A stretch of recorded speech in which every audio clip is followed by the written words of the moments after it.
Dios, estamos, Señor, agradecidos porque podemos reunirnos nuevamente en tu casa.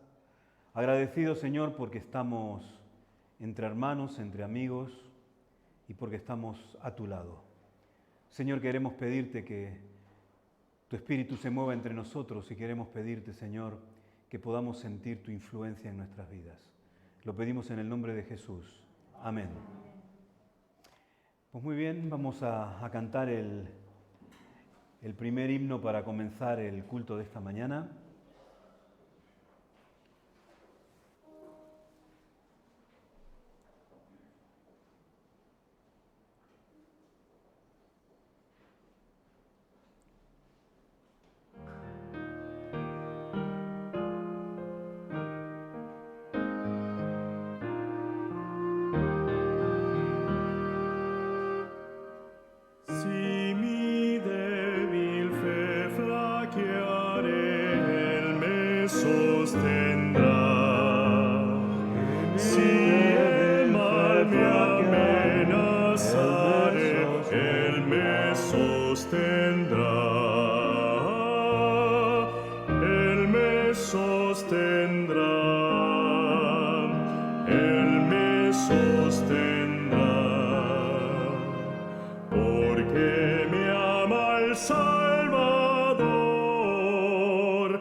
Muy bien, estamos a gusto de poder compartir un sábado más juntos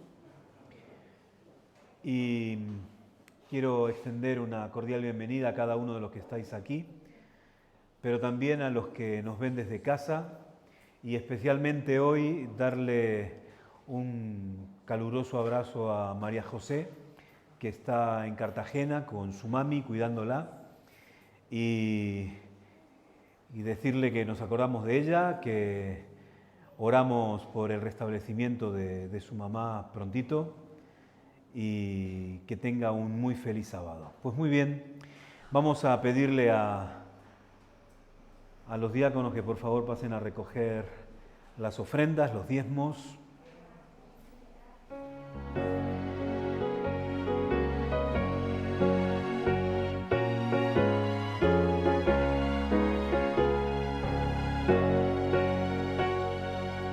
Suenen las palabras del buen Salvador, oh traedme el diezmo al granero. Aclamad a Cristo, dueño y creador, dadle lo mejor primero. Oh traedme el diezmo al granero, probadme hoy, dice Jehová, quien sobre tierras y dinero bendiciones abundantes pondrá. Cristo nuevamente vuelve a decir, pon el diezmo y liberal ofrenda. Muchos el mensaje hoy podrán oír y hallarán la santa senda.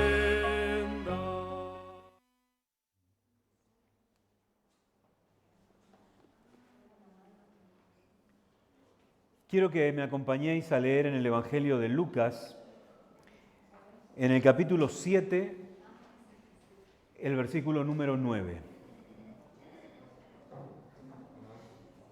Dice: al oír esto, Jesús se maravilló de él y volviéndose dijo a la gente que lo seguía: os digo que ni aun en Israel he hallado tanta fe.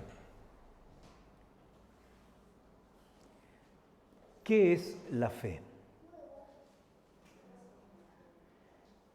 ¿Podemos hablar de medida de fe? ¿Podemos explicar de una manera que sea fácil qué es la fe? ¿Tenemos fe? Si nosotros hiciéramos una revisión de nuestras vidas, nosotros podríamos hablar acerca de los hitos de fe que hemos tenido a lo largo de nuestra vida. ¿Cómo ha sido la fe en aquel tiempo de nuestra vida en la cual nosotros todavía no éramos creyentes? ¿Y cómo la fe se fue desarrollando y cómo se fue manifestando de manera especial a lo largo de nuestra vida de creyentes? Cuando alguien nos pregunta a nosotros acerca de lo que nosotros somos, de lo que nosotros creemos, nosotros podemos hacerle un repaso de lo que es nuestra vida de fe.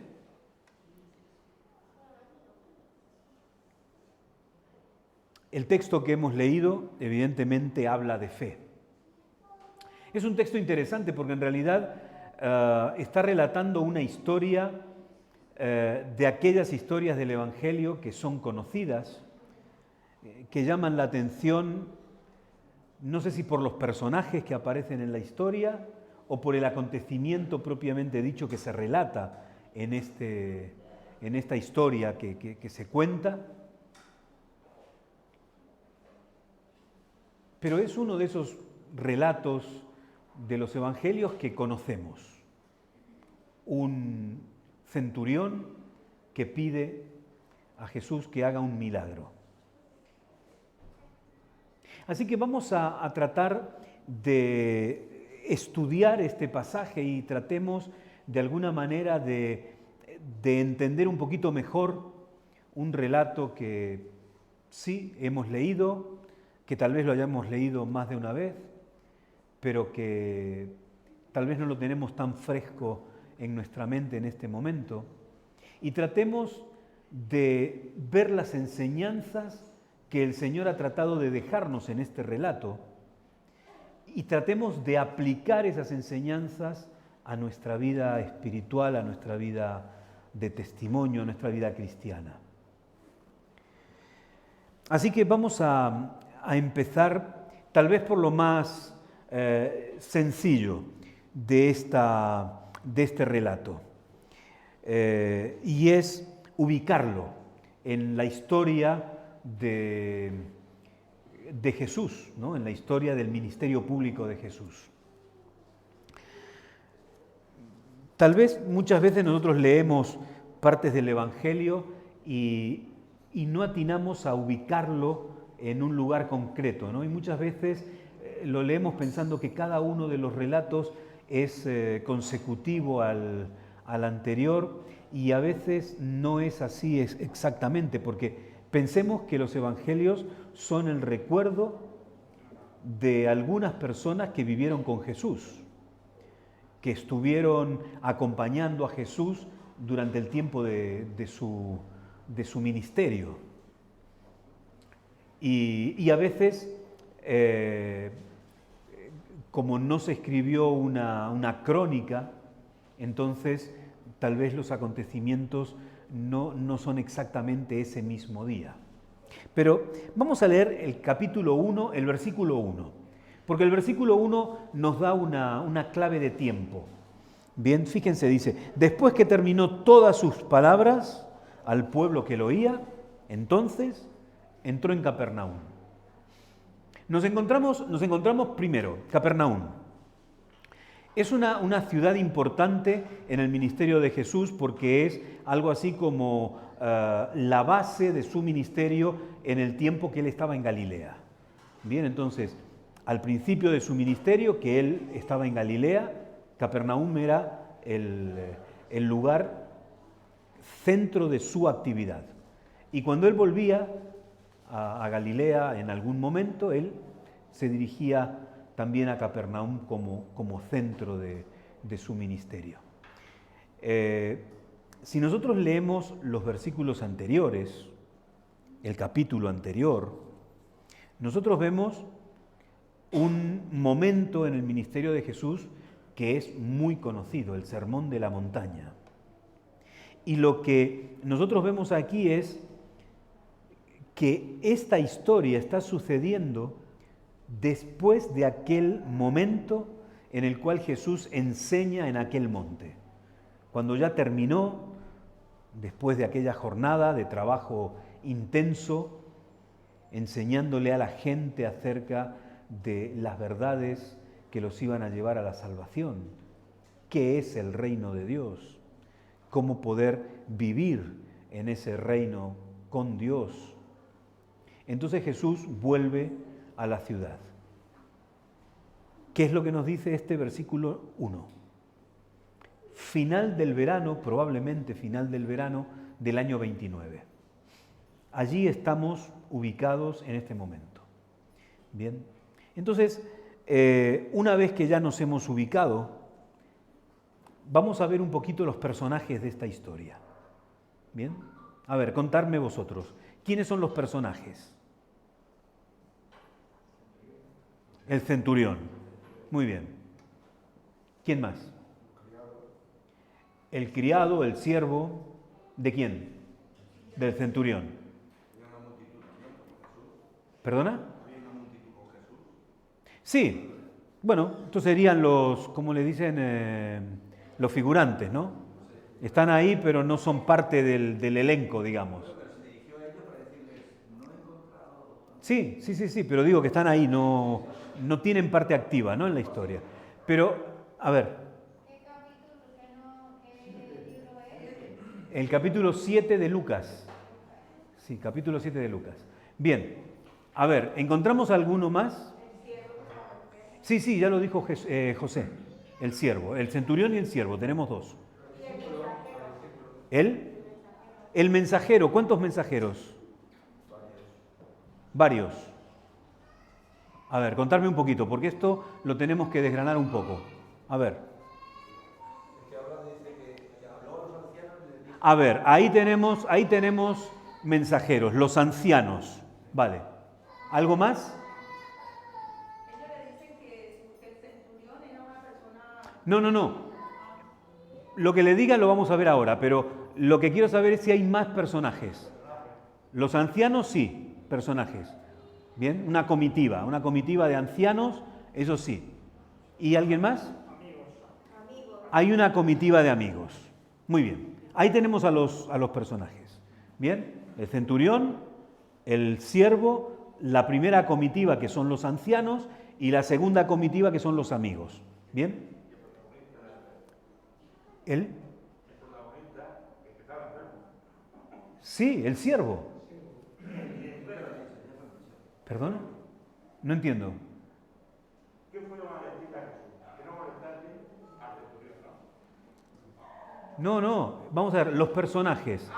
Los personajes, solamente el centurión y su esclavo, su siervo, que está enfermo.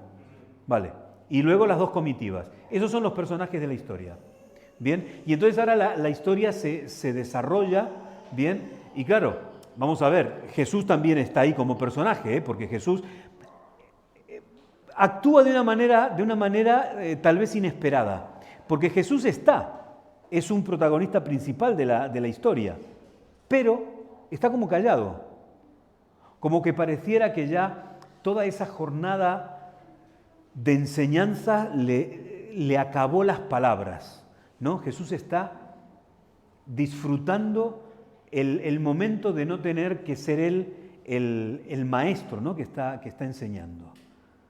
Y él ahora recibe esta petición, pero él actúa, pero no habla. ¿Bien? Hablará luego, pero ahora no habla. Bien, entonces viene una comitiva de ancianos a hablar con Jesús, trayendo una petición de parte de aquel. Bien. Entonces, el centurión es una persona importante dentro de lo que es la sociedad del imperio en aquella época. Bien. Tal vez hoy en día no sería una persona en el rol militar, no sería tan importante, ¿no? Porque en todo caso estaba llevando una compañía de 100 soldados y hoy en día una compañía de 100 soldados lo puede llevar un teniente, o sea, no sería mucho, pero en aquel entonces era una persona importante, tenía un rango muy importante, pero no solamente como soldado, que sí, bien, no cualquiera era un centurión, sino que desde el punto de vista social era una persona acomodada, era una persona que tenía un buen salario, era una persona que tenía un cargo dentro de la sociedad, se lo tenía muy en cuenta en la sociedad y eso le permitía tener siervos a sus órdenes, fuera de lo que son sus soldados. Bien. Pero este centurión es un centurión distinto porque cuando nosotros escuchamos la petición que hacen los ancianos le presentan a Jesús, a esta persona, con unas palabras que nos hace pensar un poco en cuál era su vivencia espiritual. ¿Bien? Vamos a ver en el pasaje, dice que ama a nuestra nación y que había hecho ¿qué? Había construido una sinagoga. ¿Bien? Entonces, fijaros, muy probablemente estos ancianos eran los ancianos de la sinagoga. Podría ser que fueran también ancianos de la ciudad. Pensemos que las ciudades en Israel tenían un consejo de ancianos que eran los que dirigían la ciudad, el Sanedrín. Pero aparte de las sinagogas tenían los responsables y dentro de los responsables había ancianos, que eran las personas que llevaban adelante la sinagoga, aunque tenían también un jefe de la sinagoga, que sería algo así como en nuestra jerga un primer anciano. Bien, podría ser que fueran también ancianos de la ciudad. La sinagoga que este hombre había construido, algunos comentadores se aventuran a pensar, pero a proponer que posiblemente o que pudiera ser que inclusive fuera esa sinagoga la sinagoga en la que se congregaba Jesús cuando estaba en Capernaum. todo eso pudiera ser cierto. Pero estos dos elementos, datos que se nos dan de este centurión, ama a la nación y construyó una sinagoga. Si hubiera sido un prosélito, o sea, un convertido al judaísmo, no se lo hubiera tratado como extranjero. Se hubiera dicho que era un hermano. ¿Bien? Pero se está diciendo que no, que este hombre no es parte del pueblo. ¿Bien? Ama a nuestra nación, pero no es de nuestra nación. Si hubiera sido un converso, sería parte de la nación. Pero probablemente fuera lo que conocían en aquel entonces prosélitos de la puerta. Prosélitos de la puerta, ¿por qué? Porque son prosélitos que todavía no han entrado. Están esperando, pero no han entrado. Nosotros en nuestra jerga podríamos traducirlo como interesado. Una persona que asiste a la iglesia, una persona que toma estudios bíblicos, una persona que ha tomado, o sea, que está pensando en bautizarse, pero todavía no se ha bautizado. ¿Bien? Entonces, todavía no es adventista, pero es un interesado. No es una visita que nos visita, bueno, porque pasó hoy por la iglesia y entró, o porque periódicamente es una persona que se acerca a la iglesia, o porque es una persona familiar de alguien de la iglesia y de vez en cuando viene. Una persona interesada. Y esta gente, los prosélitos de la puerta, eran algo así. Ellos, los hombres, no estaban circuncidados y tampoco practicaban los ritos del judaísmo, pero eran personas que conocían, que estudiaban las leyes judías y este hombre demuestra que tiene afinidad para con la comunidad judía y que está relacionado hasta tal punto que él ha puesto de su dinero para que se construya un lugar de estudio de la Torá, de estudio de la ley de Dios. Lo que significa es que existe un compromiso espiritual de esta persona. Y esto es muy llamativo, es muy llamativo. Inclusive esto es muy llamativo en las maneras que él tiene de comunicarse con Jesús. Porque yo no sé si a ustedes, en lo que recuerden de este relato, no hay algunas cosas que le resultan un poco así chocantes, ¿no? en este hombre. Pero bueno, ya veremos, entraremos un poquito más en temática. Porque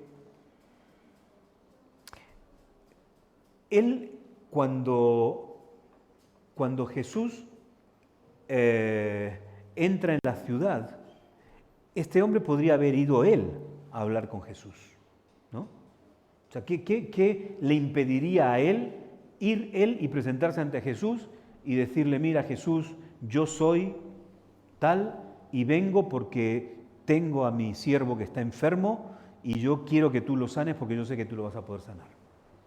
¿Por qué no fue él? ¿Por qué él mandó una comitiva? ¿Qué os parece? Buscar un favor. Sí, buscar un favor seguro, seguro. No se sentía digno de presentarse ante Jesús. ¿Pero por qué no se sentía digno? Porque esa palabra digna aparece, ¿no?, en el relato. No sería perfecto en el sentido de presentarse ante Jesús un ser tan poderoso, porque para él lo era, y él, aunque también tenía poder sobre 100 hombres, no se veía tan elevado como para presentarse ante Jesús. Bueno, eso sería tal vez una forma social de ver al personaje, ¿no? ¿Hay algún otro motivo por el que ustedes piensen que él mandó una comitiva y no fue él? A ver, esperen. Encarne. Dice que él no se sentía digno porque miraba esa persona y a los soldados que mataban, Ajá. el jefe de los soldados. Y por eso él no se sentía digno, porque era un jefe de soldado, dices tú. Ajá. No, pues su reputación también ante la sociedad era un centurión. ¿Qué dirán? Pues si dueño de este hombre, no sé. O sea, ¿qué dirán si yo, un centurión, me voy en busca de un maestro de los conquistados, digamos? Bueno, el qué dirán social, sí. ¿Algún motivo más? ¿No? Vale. ¿Nos conformamos con todos estos? ¿Son suficientes? ¿Eh? No sabemos. Pero fíjense una cosa. Se dijo algo que seguramente sí, buscar un favor. Entonces, yo soy extranjero y él es nacional. Entonces, yo tengo amigos que son nacionales. Entonces, yo hablo con mis amigos que son nacionales, que es muy posible que escuchen a los suyos, ¿no? Entendiendo que yo soy extranjero. Pero aquí hay algo que si este hombre, como dice el texto, amaba a la nación judía y había construido una sinagoga, y como dijimos que probablemente fuera una persona que no se había convertido todavía, pero que estaba en un proceso de conversión al judaísmo, él sabía que existe un prejuicio de los judíos para con los extranjeros. Pero que ese prejuicio no es un prejuicio social solamente, sino que es un prejuicio religioso. No está bien visto para un judío el relacionarse con los extranjeros. Y entonces este hombre dice, mira, yo necesito que Jesús me haga un favor, pero yo no lo quiero comprometer a él. Entonces, lo que voy a hacer es, voy a hablar con mis amigos, que yo sé que ellos no tienen un problema de prejuicio conmigo, por si él tuviera un problema de prejuicio conmigo. Entonces, que ese prejuicio no fuera una barrera que impidiera que esa persona por la que yo estoy pidiendo, que no soy yo, pueda ser beneficiada. ¿Bien? Pero si seguimos un poquito más allá, hay otra posibilidad. Porque nosotros vamos a ver que con la segunda comitiva, ¿qué dice el centurión a Jesús? Que no hace falta que entre a su casa, ¿no? No hace falta, no tienes que venir a mi casa. ¿Bien? ¿Qué pasaba si un judío entraba en la casa de un extranjero? Desde un punto de vista espiritual, o desde un punto de vista religioso, mejor. Se contaminaba. Y entonces ahora este hombre está actuando pensando en un problema que él le iba a causar a aquel a quien él está pidiendo un favor. Si yo le pido a Jesús que venga a mi casa para curar a mi siervo, yo estoy contaminando a Jesús. Y yo no sé qué planes tiene Jesús. Por ahí Jesús iba a ir al templo, por ahí Jesús y no puede. Y tiene que entrar en todo un problema de ceremonias rituales, de purificación y esperar unos días y presentarse ante el sacerdote y demás para poder realizar su vida religiosa en el templo, porque yo le estoy impidiendo. Y esto nos habla también de este personaje. Un personaje que primero no tiene él un problema de aceptar la forma de ser de los otros. Porque en todo caso, esta forma de ser de los judíos afectaba a los extranjeros que vivían en Israel. Porque también ellos se sentían ahora de alguna manera relegados por los judíos. Pero este hombre supera esa barrera. Y esto es algo importante, porque ese prejuicio que él conoce, a él no lo afecta. Él podría haber dicho, pues mira, a mí me importa poco esta situación y yo voy allí, me planto delante de Jesús y total, si Él quiere hacerlo, problema suyo y yo lo que quiero es que Él cure a mi siervo.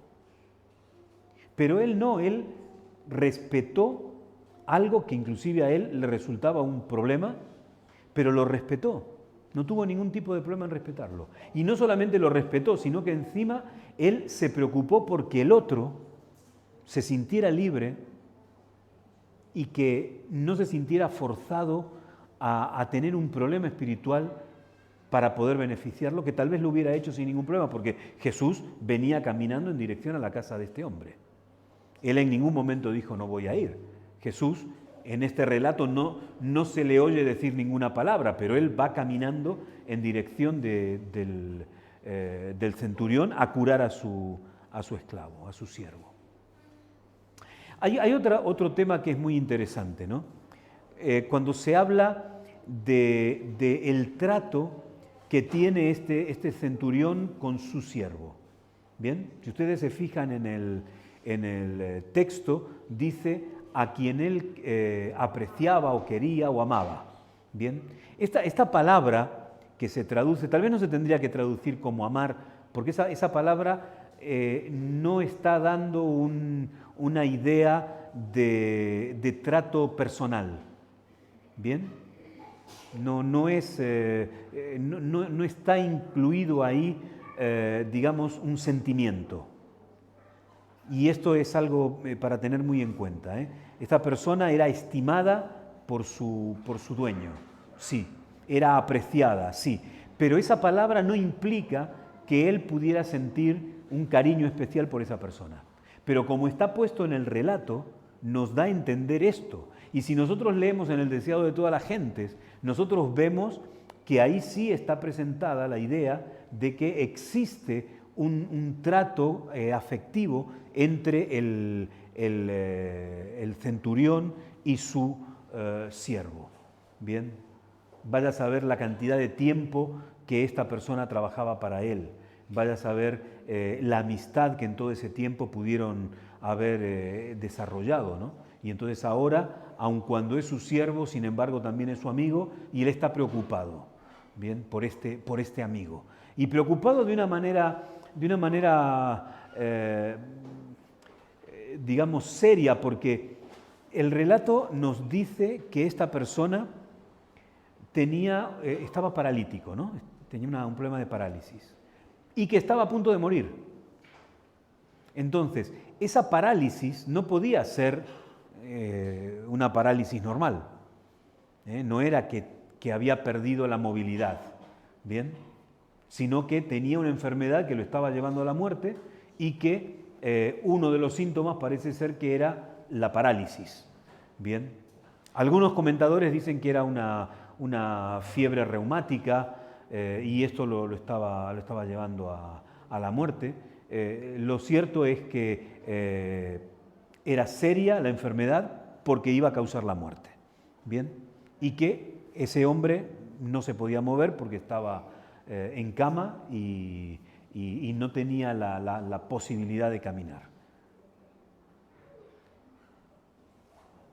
Y eso nos habla de la valía del ser humano. No importa dónde nosotros estemos sirviendo, no importa si nosotros somos el jefe o si nosotros somos el último de la fila. Bien, lo que importa es que existe un valor en la persona y que la gente sabe reconocer esos valores. Y nosotros como hijos de Dios tenemos que tomar muy buena nota de esta relación del centurión con el siervo, porque esto nos da a nosotros también la pauta de comportamiento para nuestra vida. Nosotros respetamos a los demás, aunque los demás en un estrato social estén por debajo de nosotros. O hablando de cultura, estén por debajo de nosotros. O hablando laboralmente, estén por debajo de nosotros. Sin embargo, este hombre muestra que él era una persona que tenía una dignidad distinta. No era la dignidad de un cargo de guerra, de un guerrero, sino era la dignidad de una persona íntegra, ¿bien? Que sabe reconocer el valor de los demás y le da a los demás el valor que le pertenece. Y eso para nosotros tiene que ser una gran enseñanza.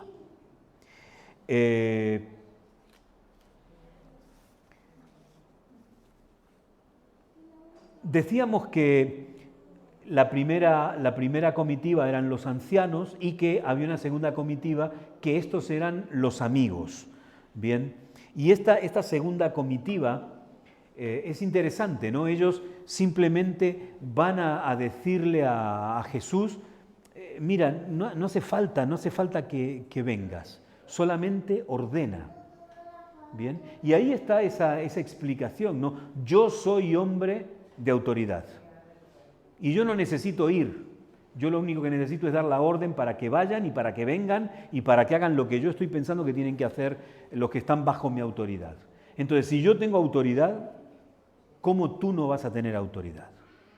Y esto a nosotros nos muestra una pauta de comportamiento distinta, o al menos distinta de lo común.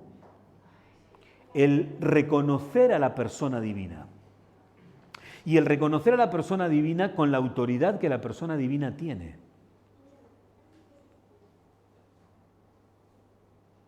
Nosotros miramos a Jesús. Y cuando miramos a Jesús, ¿qué es lo que vemos? Algunos cristianos, desgraciadamente, miran a la divinidad y lo que ven es un siervo suyo. Y le dan órdenes. Le dan órdenes a Dios, le dan órdenes al Espíritu Santo, le dan órdenes a Jesús.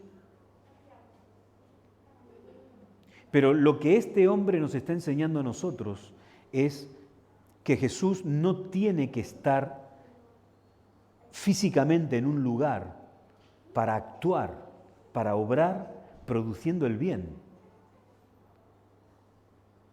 Y si yo creo en Jesús, si yo tengo fe en Jesús, yo no tengo que pretender que Jesús sea mi esclavo y que yo lo pueda mover como muevo a un monigote, sino que yo tenga que respetar la autoridad de Dios y que tenga la confianza de poder acercarme a Dios y de pedirle a Dios y la seguridad de saber que Dios me oye y que Dios quiere lo mejor para mí.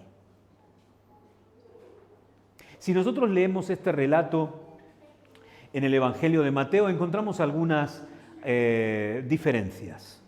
Bien, una de las diferencias es que Mateo no nos habla de comitivas. Mateo presenta la historia como si todo lo hubiera hecho directamente el centurión. Bien,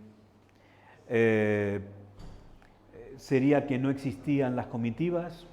No, sería que Mateo estaba viendo esa realidad sin darle tal vez tanta relevancia al hecho de que lo que pedía o mejor dicho, la comunicación del centurión para con Jesús, lo importante no estaba en la comitiva, sino lo importante estaba en lo que él decía, bien, y en lo que se decía de él.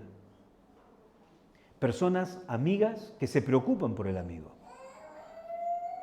Y personas amigas que seguramente también serían personas judías, porque iban a comunicarse, a dirigirse a Jesús.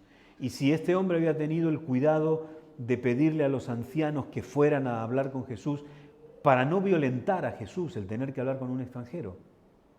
De la misma manera, aquellos amigos tendrían que haber sido personas judías que no hubieran causado tampoco un trastorno a Jesús, según lo que él pensaba que pudiera ocasionar en Jesús, y que él no quería, evidentemente.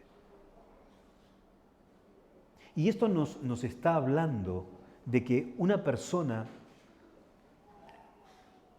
con la autoridad que tenía él, con la arrogancia propia del imperio, porque recordemos que este hombre no solamente era un extranjero, sino que era un soldado imperial. ¿Bien?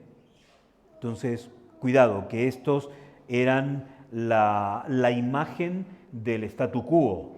El imperio gobernaba, el imperio mandaba. El imperio era el dueño. Les gustara o no les gustara a los pueblos conquistados. Y evidentemente a Israel no le gustaba. Pero este hombre, sin embargo, no manifestaba esa arrogancia propia del imperio. Porque tenía amigos en la ciudad donde vivía, amigos que eran nacionales. Y esta gente era también amiga de él. Lo que significaba es que a tal punto este hombre había calado en el corazón de la gente de la ciudad que ellos se sentían amigos del invasor, se sentían amigos del imperial. Y no sé ustedes, pero cuando yo lo veo de esta manera, yo lo veo mucho más fuerte el mensaje que nos está transmitiendo el Evangelio. Porque estas cosas lo hacen más difícil. ¿Bien?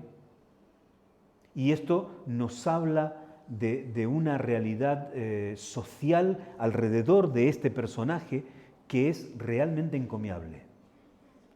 La capacidad de mimetizarse, la capacidad de olvidar que venimos de distintos lugares, que nacimos en distintos países, que celebramos el día de nuestra nación otro día distinto y que los colores que hacen que nuestro corazón se conmueva son otros. Que tal vez también tengan que ver con el amarillo y tal vez tengan que ver con el rojo, pero tal vez hay un verde o un azul por el camino, o tal vez hay colores que no tienen nada que ver con el azul, con el rojo y el amarillo, ¿no? Pero que más allá de las banderas, que más allá de las nacionalidades, nos encontramos y convivimos y compartimos y nos sentimos hermanos porque hemos decidido ser hermanos. ¿Bien? Y yo creo que esto es lo importante, ¿no? Somos hermanos porque queremos, no somos hermanos porque la que manda es la sangre, ¿bien? Sino porque nosotros lo hemos decidido. Y en aquel caso, el centurión decidió considerar hermanos a los judíos. Y aquellos judíos decidieron considerar a ese extranjero imperialista su propio hermano. Y esto es una enseñanza también para nosotros.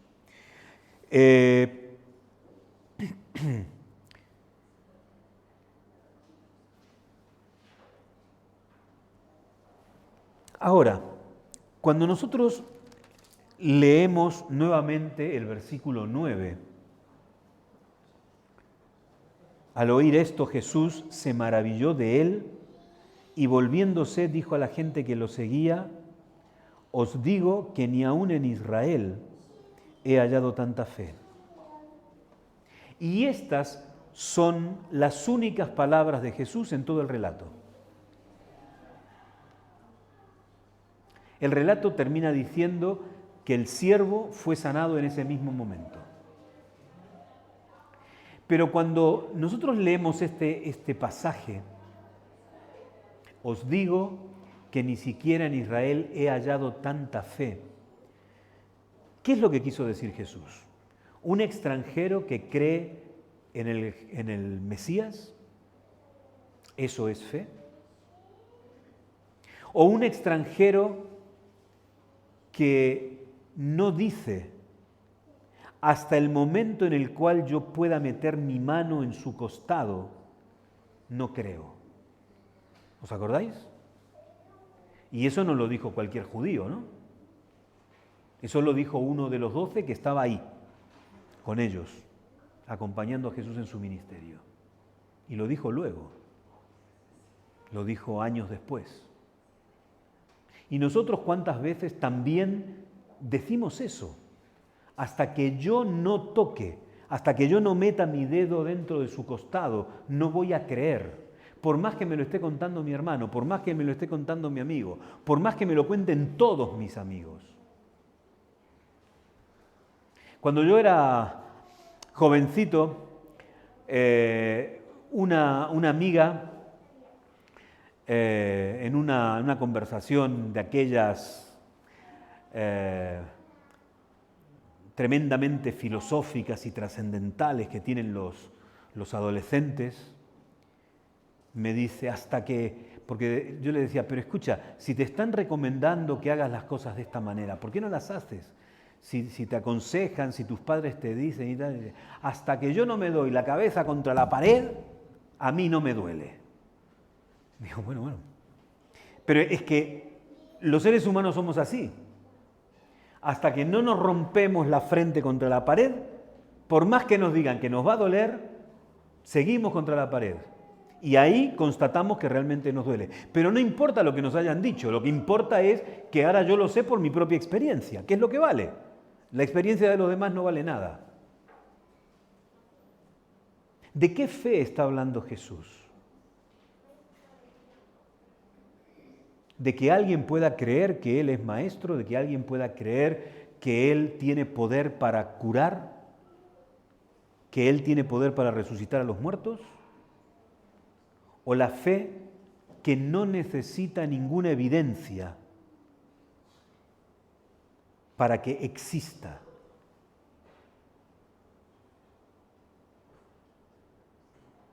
Porque desgraciadamente muchas veces estamos reclamando evidencias de fe.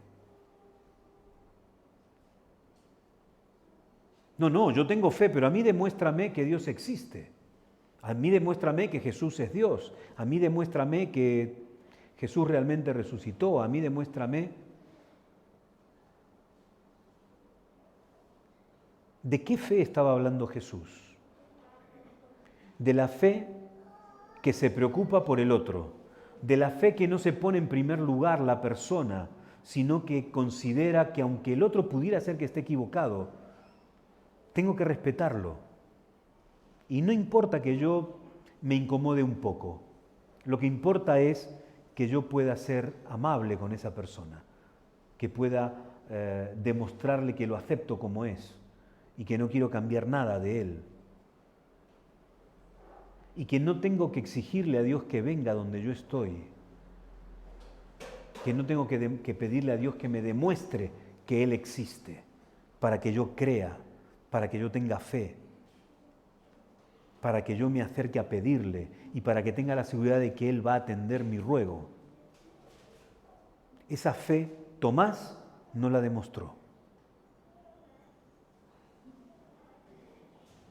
¿Y cuántos otros no la demostraron? Y la pregunta que yo me hago es, cuando nosotros nos encontramos en una disyuntiva como esta, ¿qué es lo que hacemos? Decimos, Señor, no es necesario que vengas. No es necesario que vengas. Yo creo en ti. O si yo no puedo meter mi mano en tu costado, no creo. ¿Cuál es nuestra respuesta? ¿Cuál debiera ser nuestra respuesta? Porque desgraciadamente podemos dar muchas respuestas y muchas también pueden ser respuestas inapropiadas. Cuando nosotros respondemos correctamente es porque el amor de Dios se manifiesta en nuestra vida, porque nosotros aceptamos ese amor y porque nosotros somos capaces de transmitir el amor que recibimos de parte de Dios. Y eso va a hacer que yo lleve ese amor hasta las últimas consecuencias, aunque esas últimas consecuencias sean mi propia incomodidad o inclusive mi propio sufrimiento. Y ese amor de Dios en mi vida, aceptado, desarrollado, experimentado, va a ser también que yo pueda trascender por encima de las barreras, las que sean, tradicionales, culturales, sociales, religiosas, políticas, futboleras. Porque lo importante no está en las cosas de esta tierra, sino lo importante está en las cosas del Espíritu. Y la fe es algo del Espíritu. Ojalá cuando se hable de mí, ojalá cuando se hable de ti, se hable de personas de fe. Y ojalá en algún momento tú y yo podamos saber que también hemos podido asombrar a Dios por la fe que nosotros tenemos. Que el Señor te bendiga.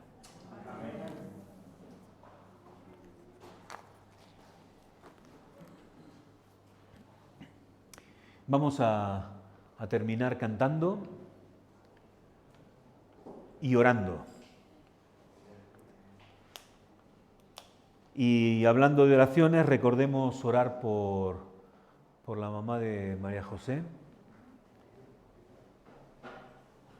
y por todos aquellos que oramos los martes en nuestra coinonía, y de paso invitaros a que nos acompañéis el martes y el viernes en la reunión de Zoom.